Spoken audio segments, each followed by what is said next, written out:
Hi angels, welcome back to my channel. Today you are in for probably one of the longest book recommendation videos I'm ever gonna make in my life. I decided that for this year's spooky season, for this year's Halloween, for this year's autumnal book reading list, I would recommend to you literally every single book almost that I've read that fits into the October kind of spooky, autumnal, atmospheric, dark. This is not all of them. These are not all the books. I have a huge list to share with you today. I just thought that I hadn't made a very all-encompassing autumnal book list in a while. I remember the first one I made, I think is now down from my channel because I found it really cringy. I split this into categories for your convenience so you can skip around down below, find what suits you, but I just really hope that you get something good out of this video. No tricks, just treats. I've got my pumpkin jumper on.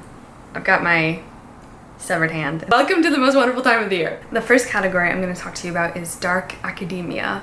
I thought this should go first because stepping back into the back to school season, God, I wish that were me. I'm going to tell you about some books that are dark, atmospheric. There's murder, there's studying, there's taking notes in the library. Personally, I have fallen out with the dark academia genre these past few years, honestly, and taking a look at this list because I'm going to be telling you every single one of the dark academia books that I've ever read. I just haven't ever found something that I love with my whole heart and soul, so I've kind of taken a step back from the genre, but I'm waiting for someone to do it right. If you're unfamiliar with said genre, these are just books set in school or studying. A little bit like the campus novel, but dark academia deals with obviously darker topics, murder, cults, and usually has something to say about the education system in general that is not entirely favorable towards said system. Obviously, number one that I have to recommend to you is The Secret History by Donna Tartt. I haven't read this in a bajillion and 300 years. I will be back to this for a reread very soon. I would kind of like to save this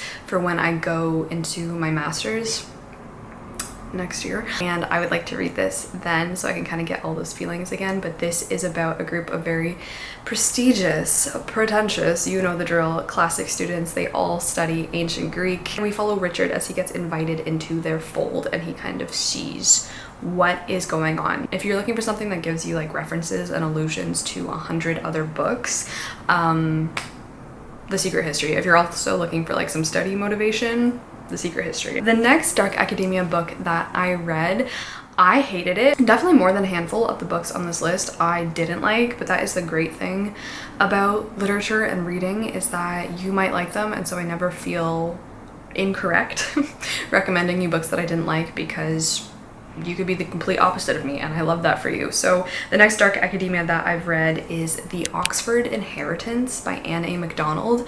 As this sounds, this is set in Oxford, so Secret History takes place at a school in the States. I forget which college it is, honestly. The Oxford Inheritance is about this American student who comes over to study at Oxford, but she's not really there to study so much as she is to find out what happened to her mother, because her mother also went to Oxford, her mother went missing, and along the way she does delve down layers of like cults and stuff. I will say the ending of this book, I'm sorry. Next up, we have Sleepwalking by Meg Wolitzer. This is an interesting-ish piece on grief, also centered around an academic setting, because we follow, I think, 4 girls who get together, read poetry together of their favorite poet in question, but they call themselves the Death Girls because they are all obsessed with and enamored with a female poet. I think are they all American female poets who have committed suicide. We have Ninth House by Leigh Bardugo. This veers so much more into the paranormal fantasy side of dark academia because we follow this girl who can see things. Ninth House takes place in Yale, following different secret societies of the very prestigious college. Wasn't enamored with Ninth House, but this might just be up your alley if you want like a duo going around Yale infiltrating secret societies. A dark academia that I actually did really enjoy, and that is If We Were Villains by M.L. Rio. Shakespearean dark academia. I actually really enjoyed this. Not so much for the story as just for the atmosphere of it. I really think M.L. Rio nailed a lot of the university experience in here. We follow a group of friends who are all studying Shakespeare. We have a really beautiful Halloween scene of Macbeth, which is staged on a beach. It's just so cool what she does with Shakespeare in here. I think like just the setting and the atmosphere and imagining the production and the play, love it. They put on obviously iconic plays like Romeo and Juliet. A little bit of murder mystery in here as well. I really liked If We Were Villains, probably my favorite of the list. It wasn't written, I don't think, to fit into this niche, but Vita Nostra definitely fits the bill because we follow Sasha, who goes to this very secretive school. So it's not like a normal school. It's not Yale, it's not Oxford. It is this very secret place which purports to teach its students things that you cannot learn anywhere else. The most recent, definitely like dark study of academia that I've read is Madam by Phoebe Wynne. I read this last year. This is actually set from the teacher's point of view. So we follow this young woman. She gets offered this position at an all-girls, very elite school up way north in Scotland. She becomes the new classics teacher to a group of girls, and she quickly finds out that things are not what they seem. Also, this whole thing is just like a Greek tragedy teacher essentially preparing her lessons in like a castle. This is not dark academia, but I just wanted to put it in here because it kind of fits the bill a little bit. We have The Decagon House Murders by Yukito Ayatsuji. This is actually a mystery. It's 100% a mystery, but I wanted to put it in this category because it really checks a lot of the boxes for the dark academia genre. I recently made a video on this book with spoilers, including my brother, so if you want to check it out, I will link it up above, where we tried to solve it. But this is about a group of university students who are all in the murder mystery club. They all go to this island for like a murder mystery uni field trip getaway, and they all are named after different very like affluent, famous murder mystery novel writers. So their names are like Agatha, Poe, LaRue, stuff like that, and eventually of course they all start dropping dead. This is very much in the vein of And Then There Were None. So if you liked And Then There Were None, you would probably like The Decagon House Murders. That is it for the dark academia genre. Next up, we're just gonna hop right into the Gothic. What is the Gothic? The Gothic is actually a literary genre that was formed around Gothic architecture. So it's a literature that stems from architecture. A lot of the key things, the staples that a Gothic novel should include, we have obviously building. Some building, typically in the Gothic style of architecture, it doesn't really need to be. We can have ghosts and spirits. We can have damsels in distress, or, you know, other people in distress. There should be maybe like a mystery at the heart of it all, perchance. This section is going to be full of classic novels, so if that is your thing, stick around. Most of the books that I put into the Gothic category are classic Gothic novels because I just think they do it best. I'm going to start you off with the first Gothic novel ever, and that is none other than The Castle of Otranto by Horace Walpole. This is so freaking weird. This is so weird, and I love that for him. I read The Castle of Otranto a couple years ago. This is set in a castle which has a curse upon it. Did I mention that curses are another, like, you know, you should write that down if you want to write a Gothic novel. So we have the son murdered basically on the first couple of pages of this book. How does he die? A giant ass suit of armor falls on him, like a suit of armor meant for a giant. It's just like a wild romp. It feels like it should be a Monty Python skit. Horace, we have so much to thank you for. Following swiftly on the feet of the Castle of Otranto, we have the Gothic icon herself, Anne Radcliffe. I have only read The Mysteries of Udolpho. Delectable. Delicious. A good dessert. This is long. This is tedious. This can be really boring, but if you want pages and pages of description of dusty, musty, old castles, go for this. We follow Emily. She falls in love with this young man, but before she knows it, she is whisked away to her evil stepfather. Is he her stepfather or like her uncle? Count Montoni's castle, and he's a little bit evil. It's classic wearing a long white dress, wandering around the halls of a castle with like your little candlestick at night, which is what I wish I was doing every night. So there's iconic lines like, "You speak like a heroine, we shall see whether you can suffer like one." And the Gothic category is of course Wuthering Heights by Emily Bronte. Please read this. Look how pretty this copy is. I have read this I think 3 times now. It just gets better and better every time. If you're looking for a woe-begone story of love and torment and obsession fueled by despair and darkness and bigotry and societal expectations that crush you like a little bug under their foot, this is the one for you. You said I killed you.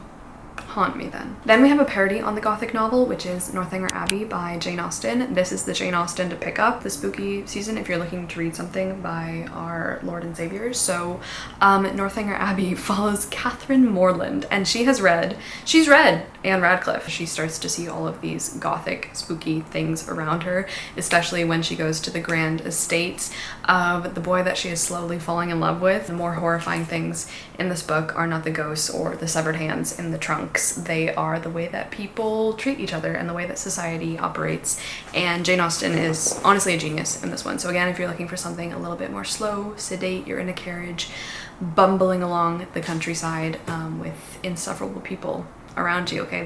Those are the horrors of everyday life. Frankenstein. I can't speak enough on this. You think you read it, you think you know it, I would encourage you to read it again. It is magnificent. I'm sure this comes up in every recommendations video for spooky autumnal October recs, but if you've seen it before and you've passed it by, or you think, I read that in high school, didn't like it, do it again, run it again. We have Dr. Jekyll and Mr. Hyde by Robert Louis Stevenson, another Gothic gem. Following the experiments of one Dr. Jekyll who is working in his lab late one night. By night he turns into Mr. Hyde, and he wreaks havoc on London. It's this famous story of conflict between dual personalities, one good and one ruthlessly evil, if you are looking for a short little spook. Picture Dorian Gray. This is one of the best things I've ever read in my whole entire life. We follow Dorian, who is being corrupted by society, by a close friend and confidant, and eventually he has his portrait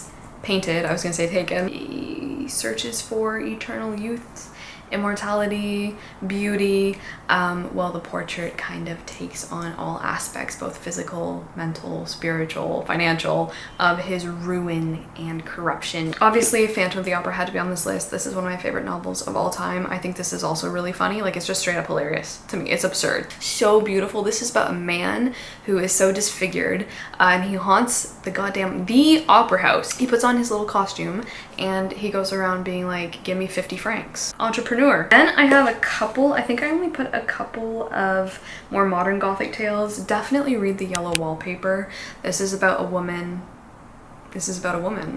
Period. Next up, we have The Bloody Chamber and Other Stories by Angela Carter. This is also one of the most beautiful things I've ever read. This is a collection of short stories, retellings of fairy tales. And if you know fairy tales, they started out really dark. The title story, The Bloody Chamber, is one of the best things I've ever read in my life. Last one on here is The Doll Factory by Elizabeth McNeil, this could be. This is set in Victorian London, and this is about the pre-Raphaelites and their paintings. This actually just got made into a TV series. I don't think it's out yet, I'm not sure. I really enjoyed this. This is so creepy. There's so many creepy aspects of this because we follow two twins. They're both like being worked to the bone in a milliner's shop, I believe, but one of them starts to model and sit for the pre-Raphaelite painters. She is slowly becoming obsessed with the painter, while a little bit unbeknownst to her, this like extremely creepy antique collector is becoming obsessed with her and like possessing her. Her name is Iris. It's great. It's a great novel, so I would highly recommend The Doll Factory. So much about the bell jar effect and like collecting and possessing, and both in terms of painting and it's just marvelous. It's actually just marvelous. The more and more I think about this, the more and more I'm like, I want to own this book, I want to reread it. So that is the last ticket for you to go to Gothic land. So let's just go to Ghost Town. The first one I ever read on this list is The Woman in Black by Susan Hill. This is interesting. So I first tried to watch the film The Woman in Black in high school with Daniel Radcliffe. Didn't happen. I couldn't get through it because at that time I was petrified of any horror movie. So I picked up the book instead, and the book still freaked me out. Like, not too badly, but the ending was just like, oh god. Very short little thrill about this solicitor named Arthur who is going off on like his first real job all by himself. I think it's set during the is it set during the Victorian period? I don't know if it is, but it certainly feels like it. Like this is a Victorian novel, but it was written in the 50s, I think. He goes off to Eel Marsh House and he's trying to sell the house, like get it all in order, get all his paperwork together, and the whole time he is being looked at. He's being watched. Next, I want to recommend a little bit of a different ghost story. It is still definitely a ghost story, but it is so much more than that, and that is Beloved by Toni Morrison. Sorry about the glare. There we go. This is my favorite Toni Morrison. This is one of the best books I've ever read. This is fantastic.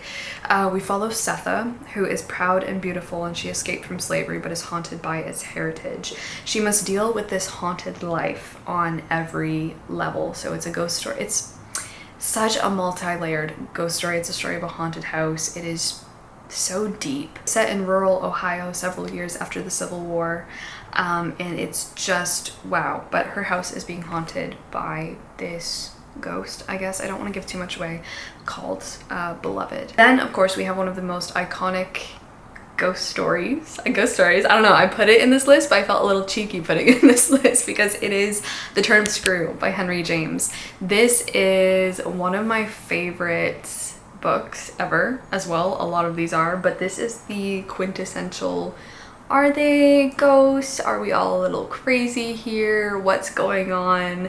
This is one of, I think, the best cases of unreliable narrator. So if you're into that, go for it. I think Henry James, he's just a quirky little writer. Like the way he writes words he writes crooked. You follow this governess who goes to babysit and look after and teach and upbring these two kids, Miles and Flora, and they're creepy as fuck. Last book I have here to recommend to you is also one of my favorite books of all time, another 5-star. So you're gonna get really tired of me saying that. This is Pedro Páramo. This is about a ghost town. Here's the thing, I don't want to say like too much, but like think ghost town, think deserted, think Spirited Away when Chihiro is walking through the town in daytime and like there's no one really there. Think like that. But this is also very much like generational trauma, also very surreal. So again, ghosts question mark. We did ghosts, and ghosts usually haunt houses, so I thought it'd be fun to make a whole category in this video of the haunted house. A lot of the books that are in this category, they, for me at least, center around the house. Like the house is the pivotal thing. Like yeah, the ghost stories and the Gothic, they contain buildings and houses that can be haunted, but these haunted house stories are really about the house and like the family home more often than not. First up, we have Mexican Gothic by Silvia Moreno Garcia. I really was impressed by the concept and like the thought process that went behind this book. I think the writing to me is very lackluster, and that's what I find, or what I have found with this author, is that her writing is just not really great. Our protagonist is like very quickly married off to this man, I believe, who takes her back to his house. This really reminded me of Crimson Peak. I feel like fungus. Very similar to Mexican Gothic is The Hacienda by Isabel Cañas. I like this one a little bit less than Mexican Gothic, but this is another Gothic story set in the Mexican countryside after the war. The Hacienda. Yeah, this is again about a haunted home. A little bit of bonus like Fleabag content in The Hacienda, so if you like that, there you go. Of course, in this category we have The Haunting of Hill House by Shirley Jackson.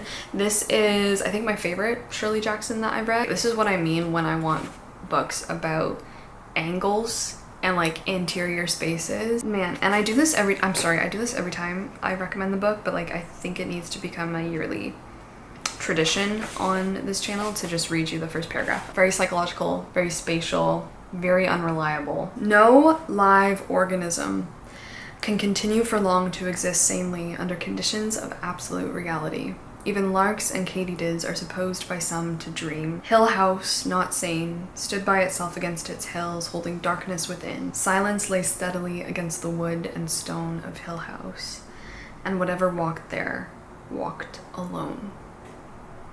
I don't know if this is really correct, but in my view, I think that Coraline belongs in the haunted house category. Coraline is so good. This is by Neil Gaiman, and it is high time that I reread this, so I think Coraline might be going on my October TBR. This is like so scary. We have Coraline. You might have seen the film, which is also like A++++, but she moves into this new house with her mother and father, and she finds this passage. I think the book is actually scarier than, oh my god. No, it's actually scary. There are cases where kids' books are oftentimes so much scarier than any like adult horror book. Coraline is one of those. This is unsettling, creeping, it's nauseating. I remember getting to the end of this book and like the sections that are not in the movie because they toned, I can't tell you, they toned that film down for kids. And the film is effed up. The film is scary. I'm not gonna lie, the film is scary. Like, it's so well done. The first sentence, Coraline discovered the door a little while after they moved into the house. Then we have the scariest book. I don't know, I always say this, I always hype this book up. I'm tired of doing that. I'm just gonna recommend House of Leaves by Mark Danielewski. This is the haunted house book. This is a very layered story, extreme layered. There's layers, it's like an onion. I guess let me just tell you the first one because this goes so many different places, but we follow again a family who moves into a new house. Don't do it, stop moving houses, stay where you are.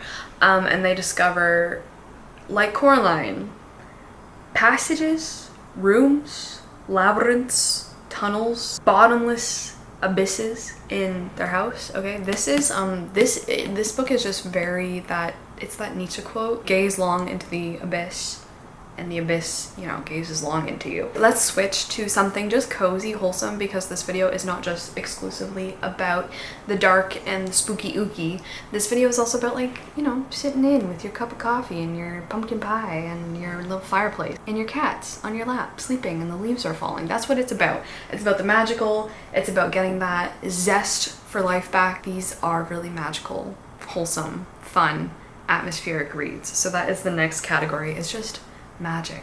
The Night Circus. First up is The Night Circus by Erin Morgenstern. This will make you believe in magic. This is so fun. This is so cool. This is about a circus and two magicians who are being trained for like this magician competition where only one of them can be left standing, but like it's so slow, it's so meandering, it's just perfect.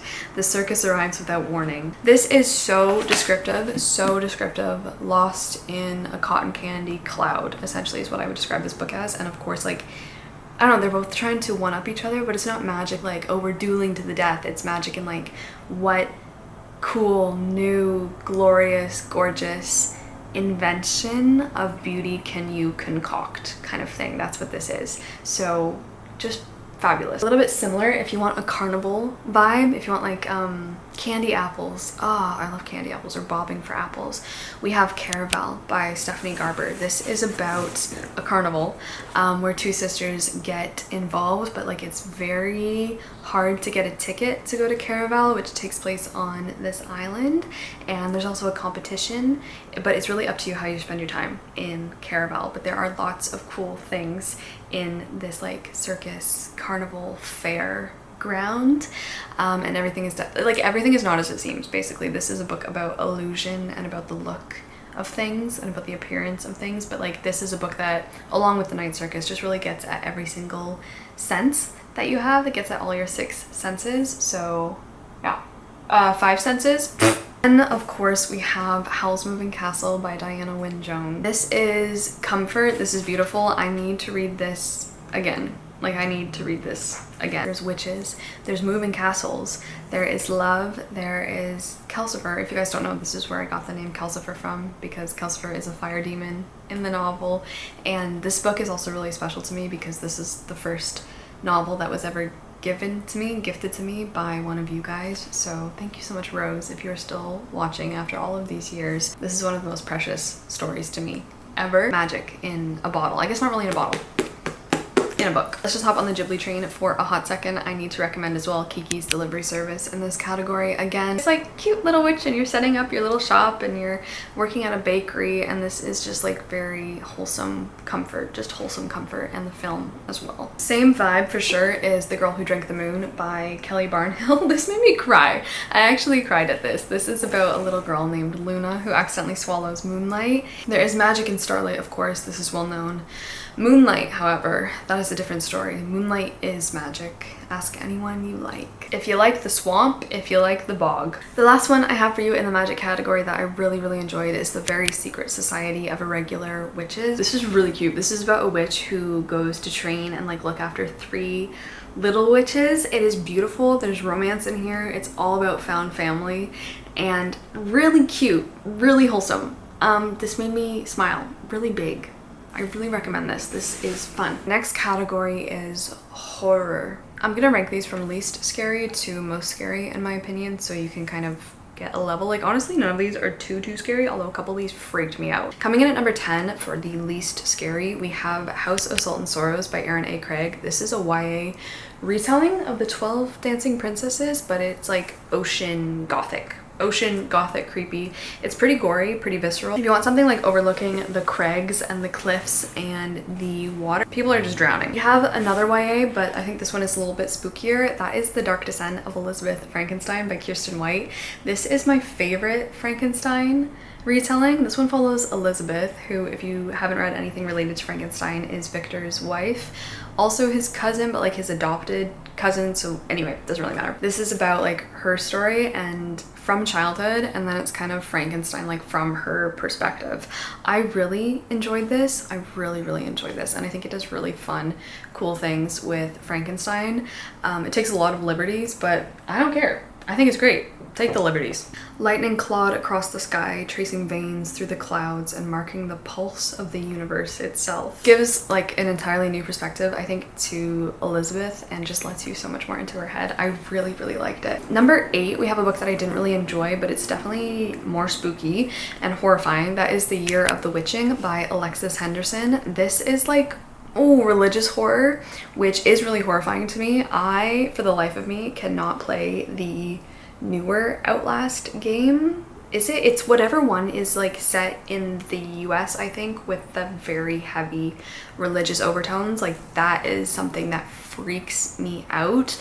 The Year of the Witching kind of fits into that because this is set in a Puritan village and we follow this girl who is being accused of like witchcraft. It does delve into the paranormal. It's a lot slower, it's very grungy, and it just left me feeling gross. Number 7, I think this is a little bit spookier, but like again, not too heavy on the horror. That is The Island of Dr. Moreau by H.G. Wells.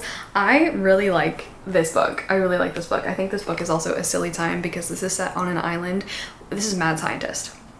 He's just a mad scientist, but he is trying to fuse together human and animal to create something more or less, just to create this new being. And one day when like a shipwrecked sailor washes up on the island, he kind of discovers what Dr. Moreau is doing. Okay, this book is very difficult, but it's also very unsettling. That is In the House in the Dark of the Woods by Laird Hunt. This is very much a fable. This is modeled on the nature of the fable. This follows people, like a set group of people, and different roles that they have. It's very hard to explain, but they all get drawn into this wood where very spooky things happen. This is also set during the Puritan time period, so you have all of that like going on in the periphery, like people's attitudes towards women and witches and the relationship there, but we have all of these people, mostly women, getting drawn into the woods and like what happens to them once they're in the woods. Number 5 that I put on here is The Monk. This is known as the first horror novel in English literature. This is also very gothic, but I think it fits the bill for horrifying a lot because Matthew Lewis's goal was to horrify his audience. A lot of this takes on the attitudes and is a reaction to the events that were going on during the French Revolution. So it's horrifying. There's a lot in here, like pretty much every disgusting, horrible, vile thing you can think of is in The Monk. This does follow the upright man known as Ambrosio, who is like the man that everyone loves. He is like the cool, you know, he's a cool priest. And it follows his temptation and his descent into just like utter depravity. It's pretty slow going, but there's a lot of plot lines, a lot of characters, and I really like this, although this took me months to get through and to read, but overall really enjoyed this. So that is The Monk. I would recommend. Number 4, we have another Shirley Jackson, that is We Have Always Lived in the Castle. This is also just unsettling. She's so good at unsettling stuff, dude. Oh my god, so many of her works are about like mental health and women who aren't getting the help that they need, but this is about 2 sisters who live in this house high up on a hill in a village where everyone hates them and we don't really know why. This book is so nervous. This book is so creepy. Also, we follow the younger sister, who is this kid, I forget how old she is, and she's not doing well in this house. So that is We Have Always Lived in the Castle. I want to recommend to you a book I think that is only available through audio. I think it's solely an audiobook, and that is Evil Eye. I read this years ago. So freaking creepy, dude. So freaking creepy. It's full cast audio, so well done, so creepy. This follows a woman living in, I think, San Francisco, or at least in California, and she is all told through emails, texts, phone messages. She is constantly being hounded by her mother, who is back in India to get married, and she's like, no, I'm not gonna get married, I'm busy with work. But then she meets this guy and they start talking, and she's like, Mom, you know, like, I think I found the one. So it's all told kind of through messages back and forth between her and her mother about this guy that she's met. The title is a little bit kind of telling you what it's about, but Evil Eye, oh, I really like this. And I just remember being like so gripped. It's a very short story as well, perfect to listen to. I highly recommend Evil Eye. I haven't had the chance to talk about this in a while, so check this out. The Blind Owl, which I read last year, I think. This is very spooky as well, another short one. This is pretty horrifying, but the ones that rank higher on this list are, to me, these are horrifying in more quiet ways. I think this is about a very ill man. The first sentence is just beautiful. It's, in life there are some wounds that, like leprosy, silently scrape away at the soul. Number 1 for me that I put on here is actually The Iliac Crest by Cristina Rivera Garza. This is one of my favorite books of all time. This is a little bit of body horror, but not in the way that you would expect, probably. This is about a man. 2 women knock on his door in the middle of the night, and they're like, hey, we know you're a woman. And he's like, what? He's like, what are you saying? What are you talking about? My favorite books ever. I haven't read too many mysteries that I actually really enjoy, but all of the ones that I am recommending to you here, I have liked, I have enjoyed, and so I'm just going to tell you them really quickly. Number 1, we have Truly Devious by Maureen Johnson. This is a young adult mystery set in Vermont. So perfect for the fall, like maple syrup, falling leaves. Really fun. This is about Stevie, who is trying to solve an older murder case. Really like this. We have Drive Your Plow Over the Bones of the Dead by Olga Tokarczuk. Oh, this is so good. This is so good. This is about an elderly woman living in this border town, and her neighbor drops dead in the middle of the night. And we have The Silent Patient by Alex Michaelides. This is not my favorite. This is probably my least favorite mystery on the list, but I still enjoyed this. Think asylum, psychology, therapy, and also Greek mythology. I put 1 Agatha Christie on here. I held myself back, but I wanted to put on The Murder of Roger Ackroyd because I never actually get to talk about this book. If you read it, you probably know why it's on here, because it's a bit different. But I do have a video trying to solve this one. This is a classic, an absolute classic Poirot mystery, and I do highly recommend this one. We have a middle grade mystery series that I love. The first book in the series is The Body Under the Piano by Martha Jocelyn. It takes inspiration from Agatha Christie's life because the series is Aggie Morton, Mystery Queen. So it's supposed to be Agatha and Hercule when they're like young. And it's so cute. And it's actually really good. So I cannot wait to read more, but that is The Body Under the Piano, and it's set in 1902. The other Ayatsuji I put on here, and the other one that I've read from him, is The Millhouse Murders. This was the first book I read of his. I also have a video on this. So spooky, also very philosophical. I don't know, I really like him. I think Japanese murder mysteries have a high potential to become like my thing that I really like, so love The Millhouse Murders. And then the last one I have on here is Shady Hollow by Juno Black. This is like The Wind in the Willows if it was like a dark noir murder mystery, essentially. We live in a small town. This is more of a cozy murder mystery. It falls into that category, but we live in a small town full of animals. and one day the toad that no one likes drops dead, and so we have Vera Vixen on the case, who is the fox, the journalist of the town, and it's just your classic cozy mystery. I had to have one full category for vampires, of course. Dracula. We have to start with this. We know it's here. If you needed a reminder that Dracula exists by Bram Stoker, here it is. Frankly, I needed the reminder. I haven't read this in a while. We have Interview with the Vampire by Anne Rice. This was so good. I waited quite a number of years to read this, and it's just amazing, beautiful. The conversations in here are just to die for, and I love this book so much. "I see," said the vampire thoughtfully, and slowly he walked across the room towards the window. This follows two vampires who adopt a child. That's a really weird synopsis, but it kind of works. Another one that I want to recommend that I haven't talked about on this channel. Have I ever talked about this on this channel? I don't know. It's Oscar Wilde and the Vampire Murders by Giles Brandreth, if I'm not mistaken. Bandreth. This is really good. I found this randomly at a thrift store or something, and this is about Oscar Wilde if like he were Sherlock Holmes. It's based on real events in Oscar Wilde's life and like in the Victorian period, in which Oscar Wilde becomes like a detective. And in this one, there is happening to be a series of murders going around London, where the victims have like, you know, vampire bites in their neck. This was funny. This was delicious. This was very elegant, like so elegant. I don't know, it's a very elegant book, and I really liked it. I really liked it. It's a whole series. I read more than this one, and they're all quite good. So give this a shot. I think this is a gem that it seems like no one has heard of. Finally, in this category, I had to, of course, put A Dowry of Blood by St. Gibson. This is a retelling of Dracula's Brides. Beautiful. So beautiful. If you like delicious writing. "I never dreamed it would end like this, my lord. Your blood splashing hot flecks onto my nightgown and pouring in rivulets onto our bed chamber floor." The last category I have for you, sadly, we are coming to the end. This category is just called spooky because I didn't know where to put these books. They fit the vibe of this time of year. They're either a little bit spooky, a little bit dark, very atmospheric, or they're cozy. So, for example, I do have two romances in the spooky ookie tier. I recently tier ranked all the romances I read, and this one ranked pretty high. That is The Undertaking of Heart and Mercy by Megan Bannon. I loved this. This is set in a world that's just so cool. It's like Western Gothic, Wild Wild West vibes, because we have Mercy, who runs an undertaker's, and we have Hart, who is a marshal in this like fantasy world. It's called Tamria, and there are malevolent spirits going around.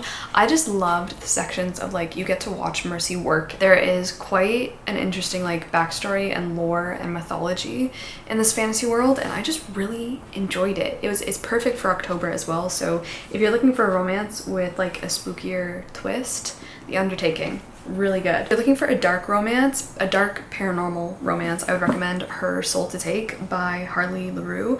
I read this, I don't know, a little bit ago. This is a little bit earlier 2000s, think like the kind of Twilight vibes almost, I guess.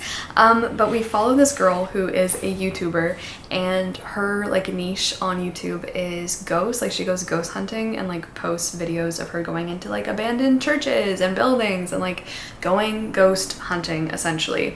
One night she accidentally summons a demon named Leon, and now he's in her life. Dark romance though. Dark romance. So that is Her Soul to Take. I have a couple of middle grade books in the spooky category. The first one is Count Karlstein by Philip Pullman. This is hilarious. This is set on All Hallows Eve when Count Karlstein is going to be going around kidnapping children. His maid, Hilda, I think her name is, hears about this plot and she's like, oh my god, I have to warn everyone. This is slapstick comedy. I really like slapstick comedy, I'm not gonna lie. Maybe that's childish or whatever, but I think slapstick is hilarious. And I really enjoyed this. So that is Count Karlstein. I would recommend if you want like a weird recommendation. Other middle grade I have here is The Graveyard Book by Neil Gaiman. Just as good, if honestly not better, than Coraline. This is also a retelling of The Jungle Book, but put into a graveyard where the young lad in question is raised by the dead. Then I know I just mentioned this in my cozy reads video, but in case you didn't see that one, I'm gonna put The Raven Boys on the spooky list as well. This is perfect, like a perfect book, honestly, a perfect book. I am consistently blown away when I think about the Raven Boys and how good this was. This is about the occult, this is about Welsh mythology, this is also about like boarding schools, it's set in West Virginia. It's just great. It's just a great novel. And then I wanted to put one play on here, so of course it had to be Macbeth by Shakespeare. This is just perfect. This is Something Wicked, This Way Comes. It's bloody, it's gory, it's gorgeous. Of course we have the three weird sisters. If you haven't read Macbeth, do it this Halloween. Finally, the last book in this video is a bit of a different one, I guess, but this one is called Mary's Monster by Lita Judd. This is about Mary Shelley's life and like the events that led her to create Frankenstein. Of course, it's very interpretive from the point of the author, but it is so well done, very well researched, very like academic, honestly, and the whole thing is illustrated. Like every single page is illustrated. Every single page. So yeah, the subtitle is Love, Madness, and How Mary Shelley Created Frankenstein. Everything too is told in like verse, and it really gave me, honestly, a very good insight into Mary Shelley's life. And then we also have a ton of like historical facts and figures and references at the back. Yeah, and like essays by Lita Judd as well, or little like entries. It's just great, honestly, really just great. I read this a couple Octobers ago and I had a fabulous time with this. This is really, really well done. So if you're looking to get more into Mary Shelley and her life and like Frankenstein in general, but you don't want to read a full-fledged non-fic, you want something that's a bit lighter and also a bit more like creative, interpretive, and just honestly stunning, Mary's Monster. Mary's Monster. I think we've done it. I think we've made it to the end of this video. I'm very happy that this video will now be sitting, stewing, and brewing on my channel for a while so that you can get all of the spooky reads that you want in your life. But please, if you made it this far, I would love if you just left me a little pumpkin emoji. There is your reading list. My evil plan is to make your TBR so much bigger. You guys asked for this video a little bit earlier this year, so I thought I would put it out mid-September. So yeah, I hope you enjoyed. I hope you found exactly what you were looking for, and until my next video, thank you guys so much for being here. I hope you have a very cozy day or night. Ciao.